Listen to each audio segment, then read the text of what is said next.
Hi viewers, আজকে আমরা session 8 এটা নিয়ে আলোচনা করব। তো চলো এখন আমরা ক্লাসটি শুরু করি।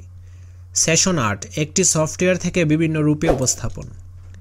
আমরা দলগতভাবে একটি লক্ষ্য দল বা টার্গেট গ্রুপ ঠিক করে তাদের একটি সমস্যা নির্ধারণ করেছি, আর সেই সমস্যার সমাধানের উদ্দেশ্যে একটি কন্টেন্ট তৈরির পরিকল্পনা করেছি। আজকের সেশনে আমরা অবশেষে একটি কন্টেন্ট তৈরি আমরা শ্রেণীতে বসে কন্টেন্ট তৈরির কাজটি করব। আজকে আমরা নতুন কোনো নির্দেশনা নিয়ে আলোচনা না করে সরাসরি কাজে চলে যাব। কাজটি শেষ হওয়ার পর আমরা এটিকে ভিন্ন ভিন্ন রূপে সংরক্ষণ করব। সর্ববামের ফাইলের সেভ এজে ক্লিক করলে আমরা কোন ফরম্যাটে আমাদের ডকুমেন্টটি সংরক্ষণ করব বা সেভ করতে চাই তা চিহ্নিত করতে পারব। আমরা যদি একটি ডিজিটাল পোস্টার তৈরি করতে চাই তাহলে জেপিজি বা জেপিইজি ফরম্যাটে।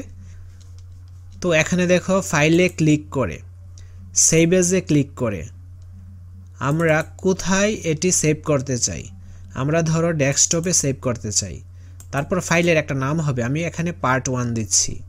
দেন ফাইলটি কি টাইপের হবে, জেপিজি হবে নাকি, আমি এখানে দিচ্ছি জেপিইজি, ঠিক আছে, এই ফরম্যাটে। দেন সেভ বাটনে ক্লিক করব, ফাইলটি সেভ হয়ে গেল। ঠিক আছে, আমরা যদি আমাদের প্রেজেন্টেশনটা একটি ভিডিও আকারে প্রচার করতে চাই তাহলে MP4 ফরম্যাটে প্রেজেন্টেশন। তো তুমি ফাইলে যাবা, তারপর সেভ এজ বাটনে ক্লিক করবা, দেন ফাইলটার একটা নাম দিবা, আমি এখানে দিচ্ছি পার্ট 2। তারপর এটি MP4 আকারে সেভ করব, এই যে, ঠিক আছে। তো এখানে ক্লিক করে সেভ বাটনে ক্লিক করলেই হয়ে যাবে। আর যেমন করে প্রেজেন্টেশন বানালাম তেমনি যদি প্রেজেন্টেশন বা উপস্থাপন করতে চাই তাহলে মাইক্রোসফট পাওয়ার পয়েন্ট প্রেজেন্টেশনে সেভ করব। পুরো অভিজ্ঞতা জুড়ে আমরা দলীয়ভাবে কাজ করেছি। কাজ শেষ করে আমরা দলের সবাইকে মূল্যায়ন করব, সহপাঠী মূল্যায়ন। চলো এখন আমরা এর অ্যান্সারটা। দলের বন্ধু সদস্যদের নাম, এখানে নাম হিসেবে ক, খ এগুলা দেওয়া হয়েছে। দলে কাজ করার ক্ষেত্রে বন্ধু সদস্যদের যে ভূমিকা ভালো লেগেছে। ক, পরিশ্রমী বা শারীরিকভাবে পরিশ্রমী। খ, যোগাযোগ দক্ষতা। গ, কৌতুকপ্রিয় বা আমোদপ্রিয়। ঘ, নেতৃত্ব গুণ সম্পূর্ণ। উ, প্রযুক্তি জ্ঞান সম্পূর্ণ। চ, যোগাযোগ দক্ষতা। ছ, নেতৃত্ব গুণ।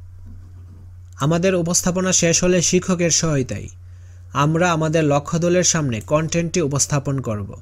বিদ্যালয়ে, বাড়িতে বা আত্মীয়ের বাড়িতে, এবং তাদের মতামত নিব এবং নিচের তারকা ভরাট করতে বলবো।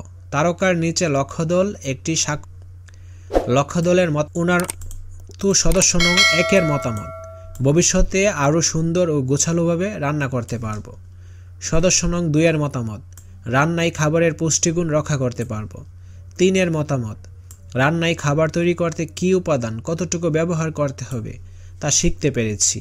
মোহনীয়ভাবে কীভাবে খাবার পরিবেশন করতে হবে তা শিখতে পেরেছি। গোছালোভাবে রান্না এবং খাবারের পুষ্টিগুণ রক্ষা করতে পারবো। তারপর স্বাক্ষরও তোমরা নিতে পারো, এখানে স্বাক্ষর হবে। আজকের ক্লাসটি এ পর্যন্তই। পরবর্তী ক্লাসটি আমরা শিখন অভিজ্ঞতা 2 বুদ্ধিবৃত্তিক সম্পদের ব্যবহার এটি থেকে শুরু করব। যারা চ্যানেলটি এখনও সাবস্ক্রাইব করো নাই, সাবস্ক্রাইব করবে বলে ভেবে রেখেছো তারা অবশ্যই চ্যানেলটি সাবস্ক্রাইব করে আমার সাথেই থাকো। ধন্যবাদ।